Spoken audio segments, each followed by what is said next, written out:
So for the first question, describe fully a single transformation, triangle T to P. So for this one, it's actually a reflection from the line y equals to -1.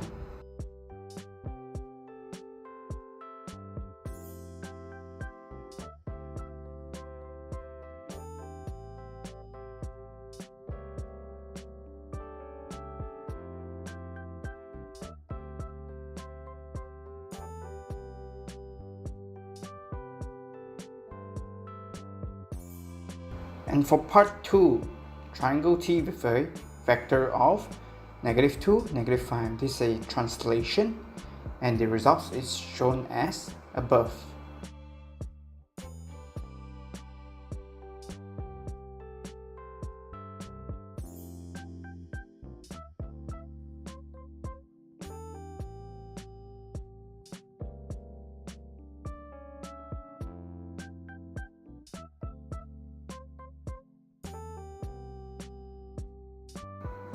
Rotate triangle T through a 90 anti-clockwise.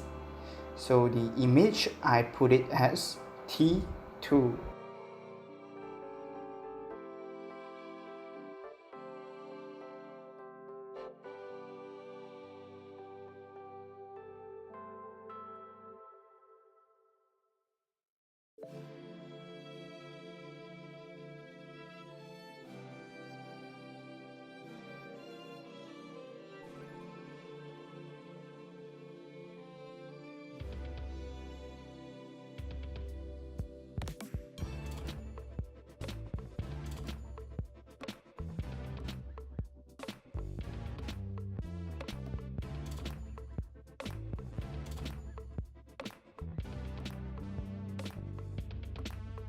For the last one, it is a enlargement with a scale factor of -1/2 from the center. So this one is a little bit tricky because the scale factor, there's a negative sign over there. So the image of it will be inverted, okay, and it is as shown as below.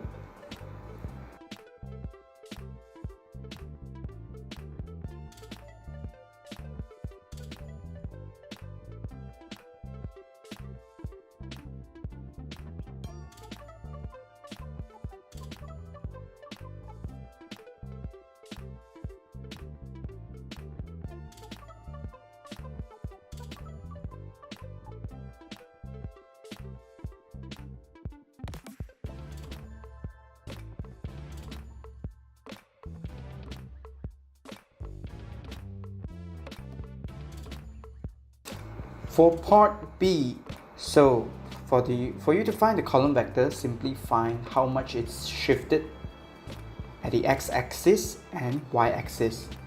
So it's shifted to the right hand side by 2 and shifted up by 4. So the column vector here will be 2, 4.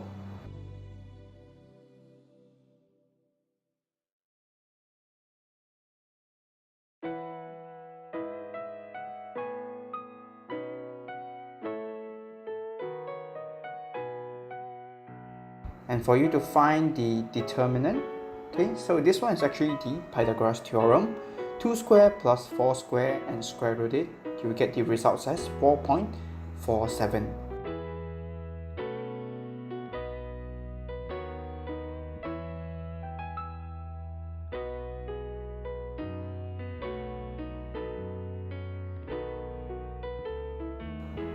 Whereby for part 3, B is the midpoint of the line AC.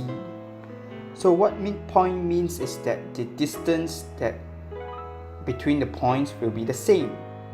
So from 5, 6, you add 2 to the x position and add 4 into 6, then you get the C coordinate as 7, 10.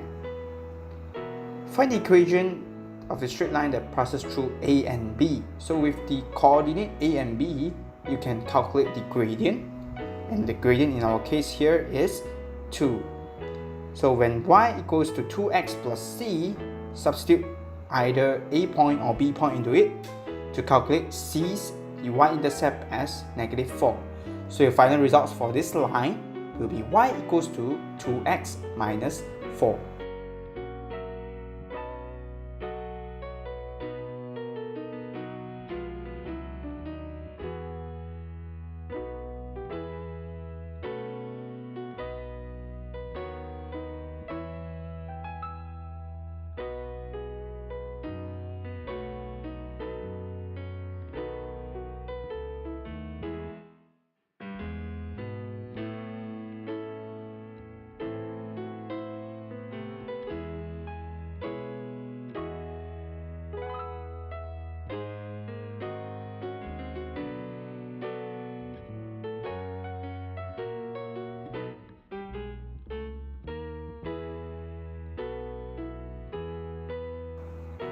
And for part number 5, the straight line passes through A and B, cut the y-axis at D.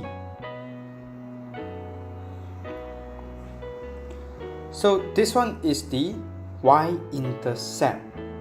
So simply fill it in 0, -4. Question 2, part A. First thing that I did was to calculate the total ratio, which is 48, and show that the numbers of boys is 115. So 240 times the boys ratio, which is 23/48, then you will be able to prove the results as 115.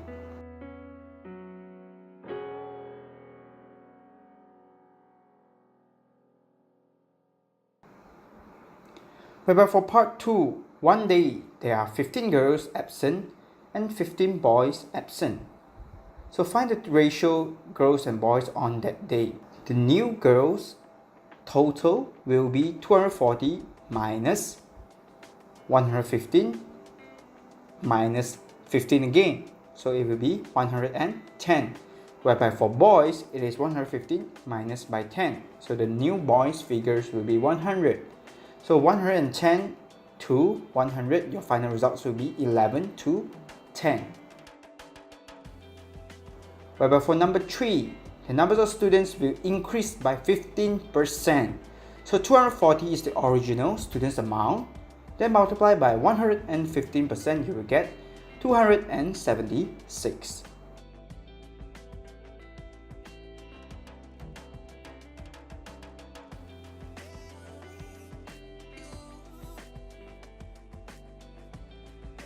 Whereby for part 4, since the school was open, the numbers of students has increased by 60%. So they are now 240. So 240 is your new results now. So original times 160% equals to 240. So originally, the school will only have 150 students.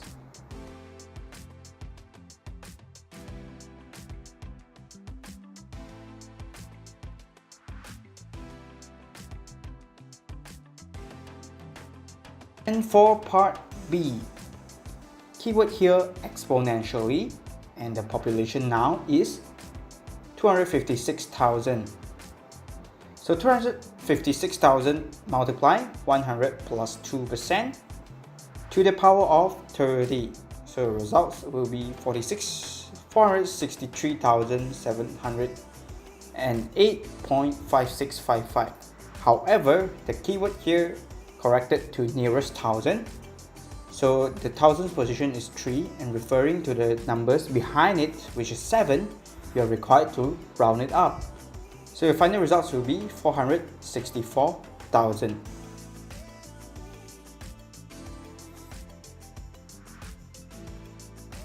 Whereby for part C, the tricky part here is that rate of increase wasn't given. And also one more thing, the original is actually 100%. And the keyword increased by 309% makes the final results as 409%. So by running the calculation, okay, the details has been shown over there. Your final R results will be 4.5%.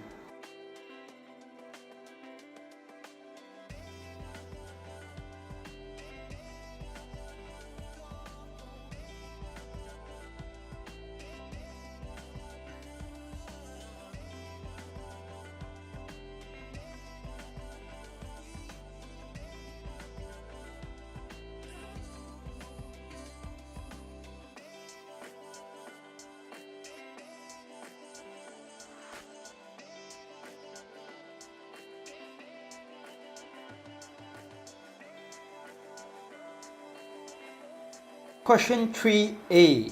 Calculate the curved surface area of the cone. So pi times 8 times 17 equals to 136 pi. So in cm square it will be 427.26.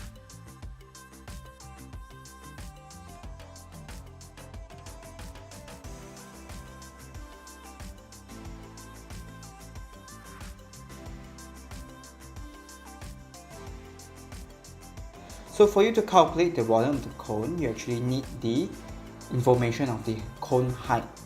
So by using Pythagoras theorem, you should be able to identify it as 15. So V equals to 1 over 3 times pi times r squared times 15. So r here it will be 8. The results will be 320 pi, which is equivalent to 1005.31 cm cubed.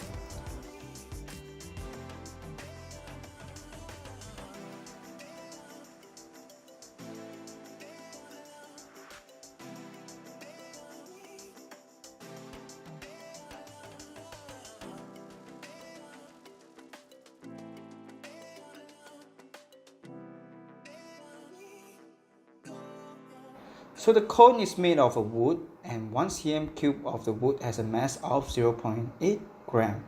So simply calculate, okay, and multiply 1005.31 multiplied by 0.8.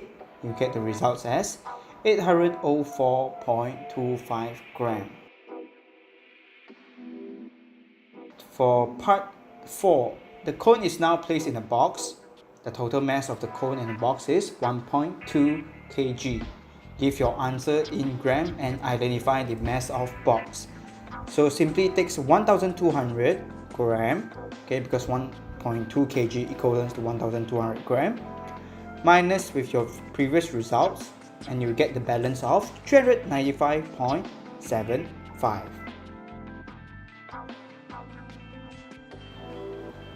Whereby for part B,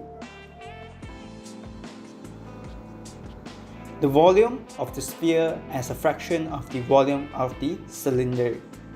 So the formulas goes by volume of the sphere over pi r squared times h. So after the calculation, you will get 1 over 54 as the final results.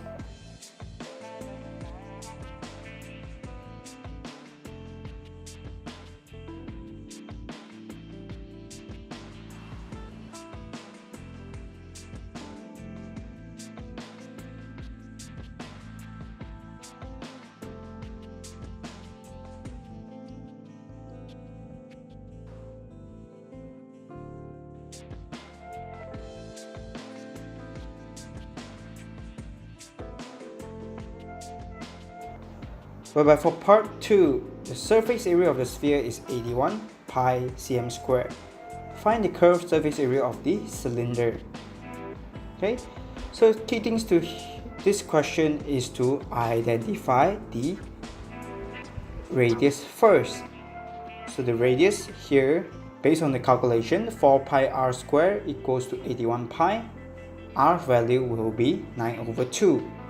So 2 times pi times r times h, the results will be 972 pi, which is equivalent to 3053.63.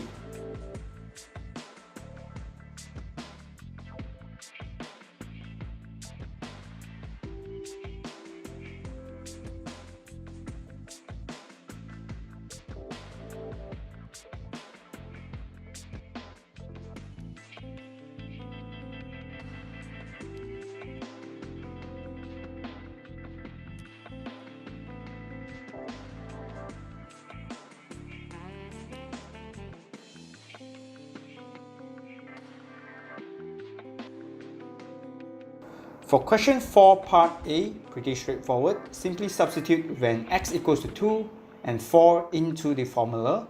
Then you get the corresponding fx value as -1 and 3.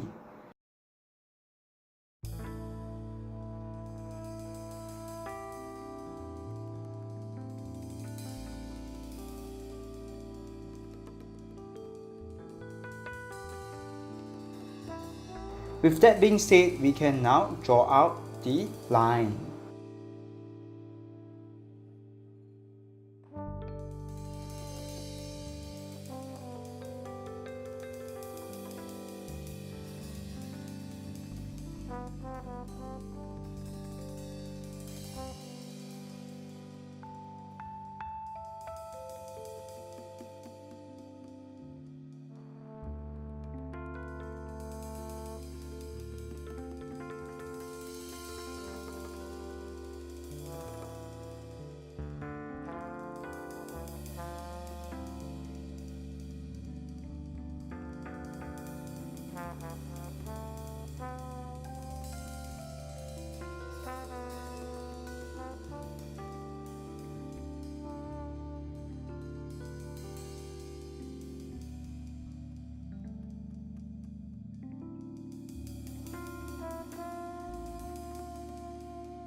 So for part C, by drawing a suitable tangent, estimate the gradient of the graph y equals to fx at the point -4, 5. So from the line there, I actually drew it down and I chose 2 points from it. Okay, I uses the -4, 5 and I identify a point which is -2.42. Okay, by running a calculation, my gradient now will be -1.875. So there's an acceptable range for the gradient as long as it is more than equals to -2 and less than equals to -1.5.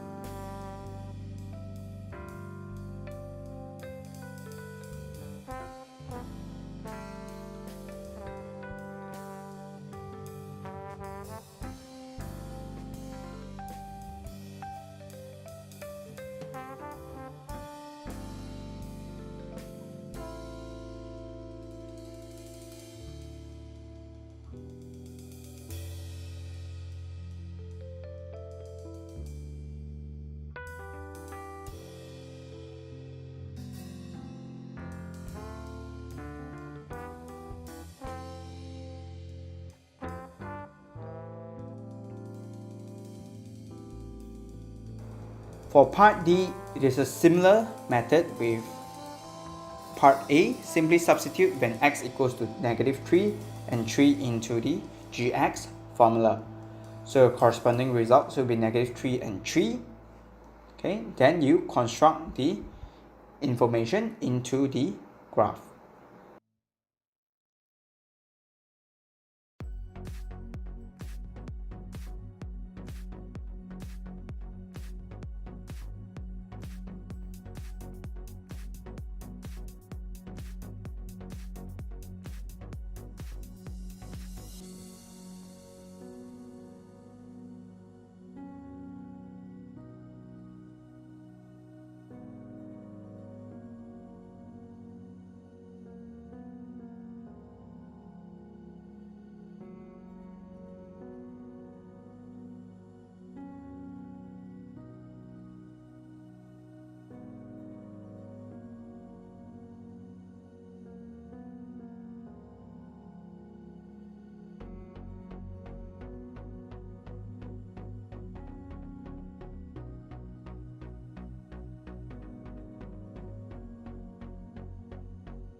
The graph to find the value of x when fx equals to gx. So this one, simply look for the intersection point, which is 3.8, and write down the inequalities to show positive values of x, which fx is more than gx.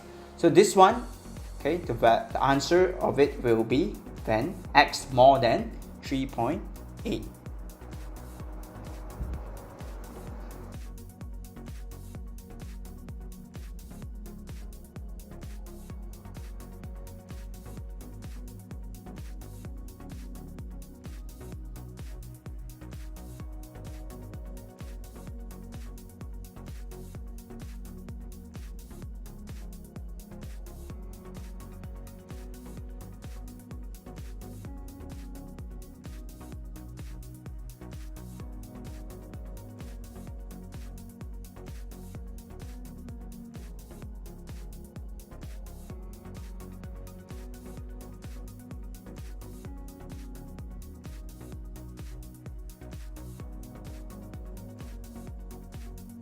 So for part G, the exact answer to part F1 is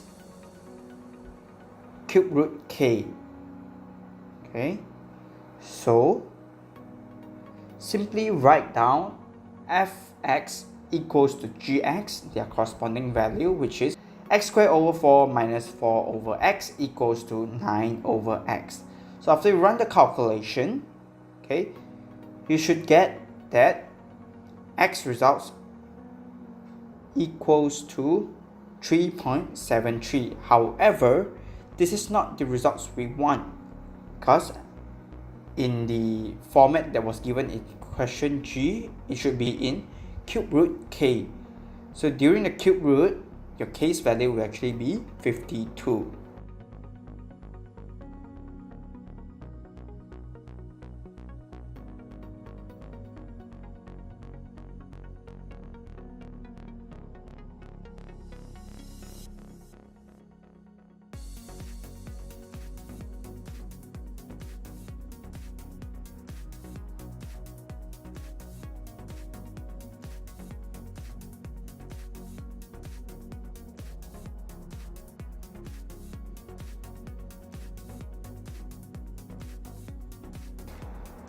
For question 5 part A, keyword here is the 52 weeks. This one is the total frequency. Then for each of the interval, find its midpoint and multiply it with its respective frequency. So divide the total results by 52, then you will get 265.38 tons.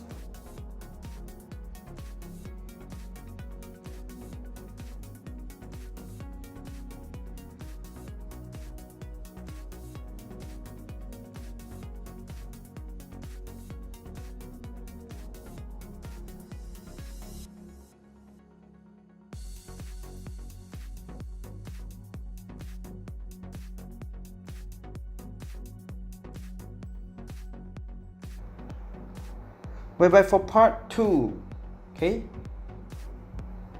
before you do anything, always verify that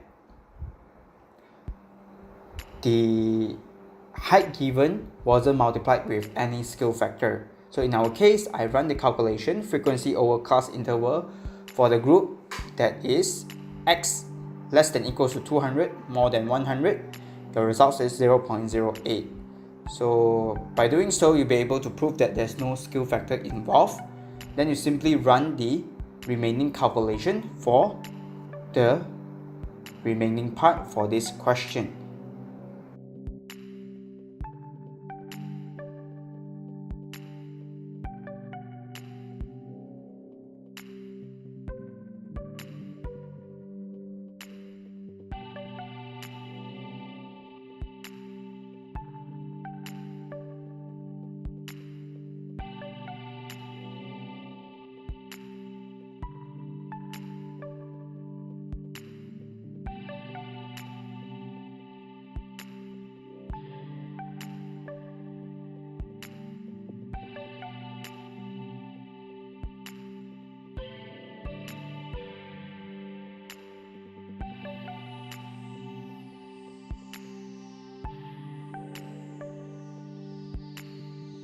Part B, so how many days the mass was measured?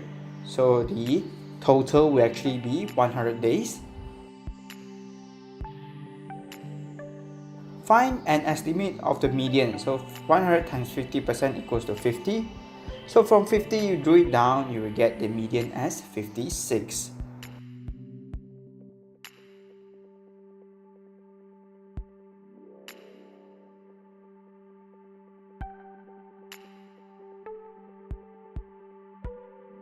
Find an estimate of the upper quartile, which is 75%. So from 75, okay, I drew it down and get the results of 62.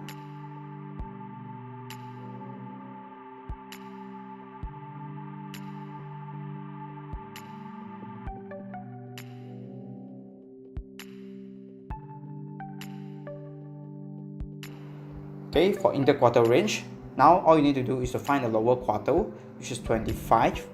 So from 25, we drew it down, the results is actually 38. So find the difference, 62 minus 38, your results will be 24.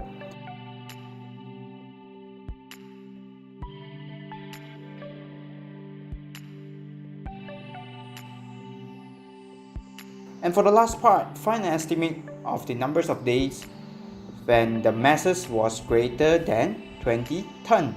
Okay, so from 20 tons you draw it up, okay, you will get the results as 12. So 100 minus 12, for days that has more than 20 tons will be 88 days.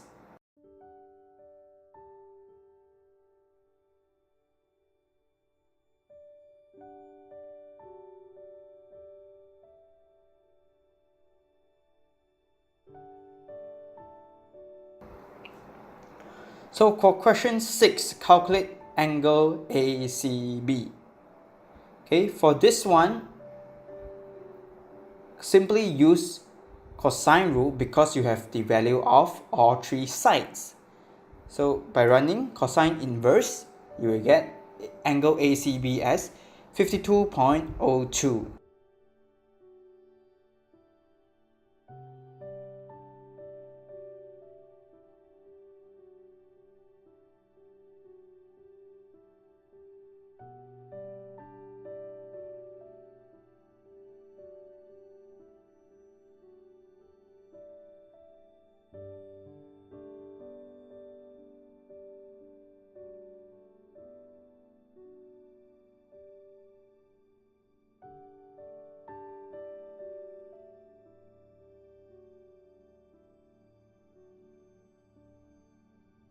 Whereby for you to calculate angle ACD, okay, this one, all you need to do is to use the sine rule, where sine AD over 13, sine DAC over 8. So by running a calculation, you get angle DAC as 37.3.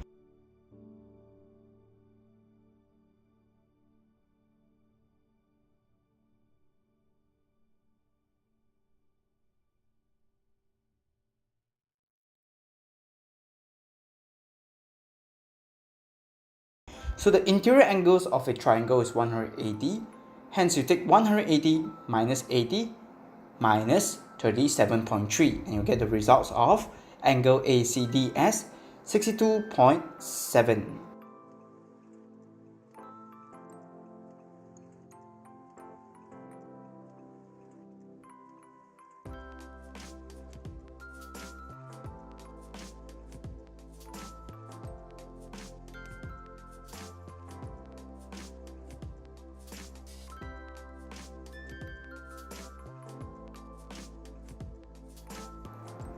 For part C, for you to calculate the area of the quadrilateral ABCD, I basically split it up into two triangles and run the formula half AB sine C.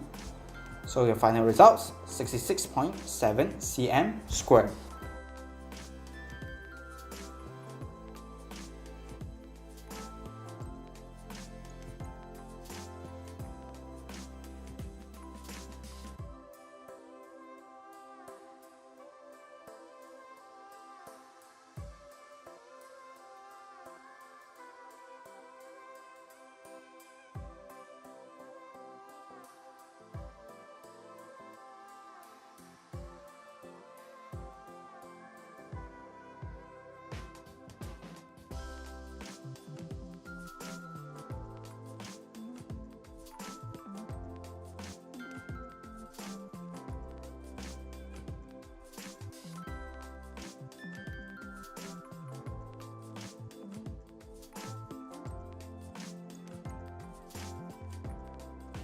So for question 7, a ball is taken from each bag.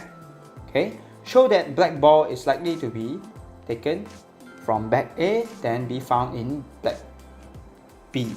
Because bag A, the probability of getting a black ball is 3 over 5, and for bag B is 1 over 4. Hence, it is obvious that bag A has a higher chances of drawing a black ball. Number 2, find the probability that two balls have different colors. So from the total probability here will be 1, so minus white, white, and minus black, black. So after the calculation, you get the final results of 11 over 20.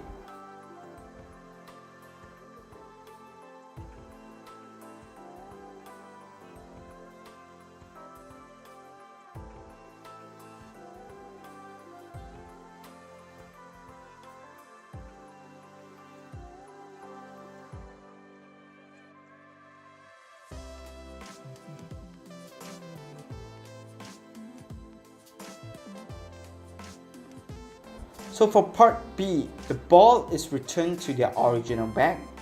3 balls are taken at random from bag A without replacement. So 3 over 5 times 2 over 4 times 1 over 3, because the black ball is decreasing after each draw. So final results 1 over 10. So for part 2, they are all white. So from bag A, there's only 2 white balls. It is not possible for you to draw 3 times from the bags itself. So your results will be 0.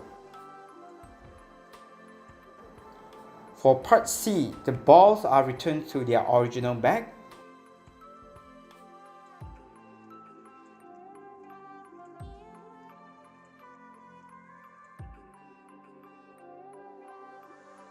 Okay, so 1 minus both is white and minus both is black.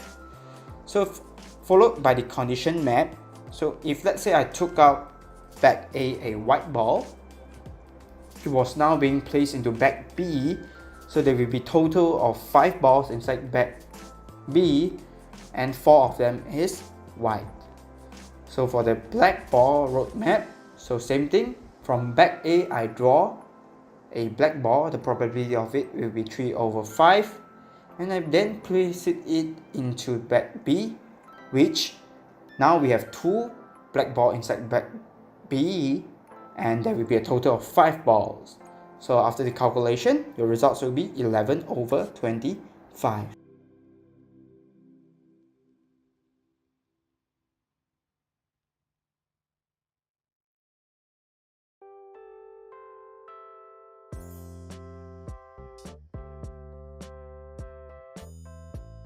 So for part 8a, using the similar triangles to calculate value of dx.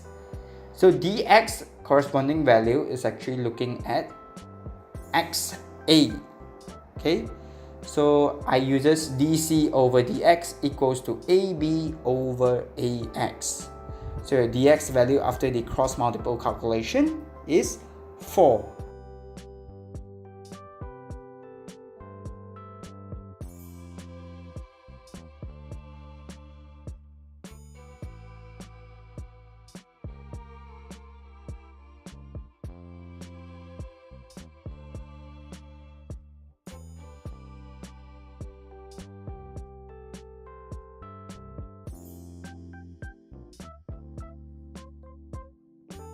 Whereby for you to calculate angle of XAB, okay, since we have all 3 sides, in our case I uses the opposite and hypotenuse information, which is 6 and 10. The angle itself will be 36.87.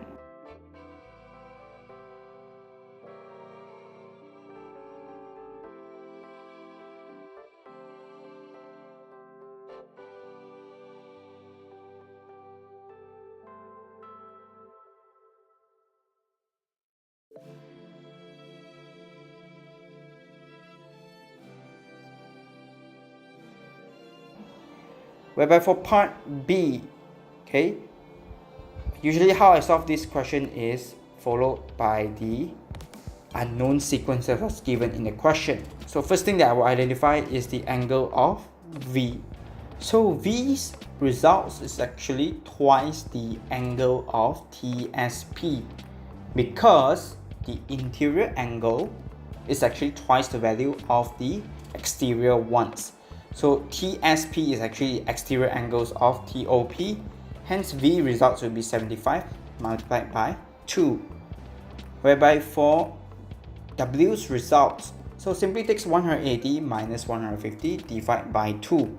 Okay, the reason being TO and OP is the same length, hence it makes it a isosceles triangle. The next part, okay, for us to identify the X value, okay, our W and X is actually the same because they are angle from the same sector. PTQ equals to PRQ. The starting and the ending is the same.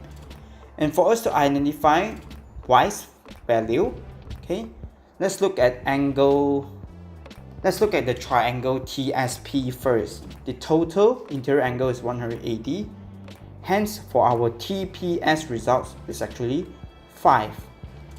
So 5 plus y equals to 15, your y's results will be 10. So for part C, the larger container has a surface area of 226 and the smaller one has only 94. And the volume of it for the larger one will be 680 cube. Find the volume of the smaller container. So things to take note: for area information, you're required to square root it, and for volume, you're required to cube root it. So for the large container, we have square root 226 over cube root 680 equals to square root 94 over cube root unknown. So the unknown here, the results will be 182.41.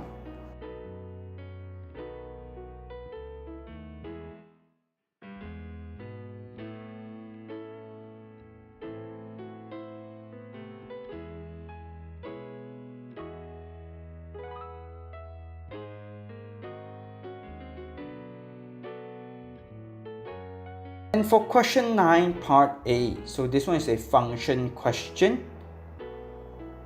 Okay, so I won't do any voiceover for this part, except for part E and F.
So let's look at question E. Okay, so fx squared in the form of ax squared plus bx plus c. So what this basically means is to put in fx value of 3x plus 4 and then square it. So your results will be 9x squared plus 24x plus 16. So for part F, okay, what I did was I identified the G bracket 2 results first, which is 2 times 2 minus 1 equals to 3. So the tricky part here is for you to identify H inverse. Okay, so Hx equals to 3 to the power of x. So I first change Hx into y. So I swap the x and y's position into x equals to 3 to the power of y. Y equals to log 3 as the base, x.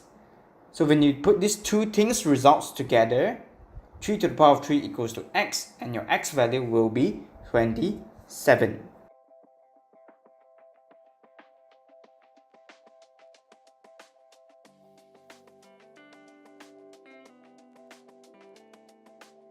For question 10, part A, okay, so this is a arithmetic sequence.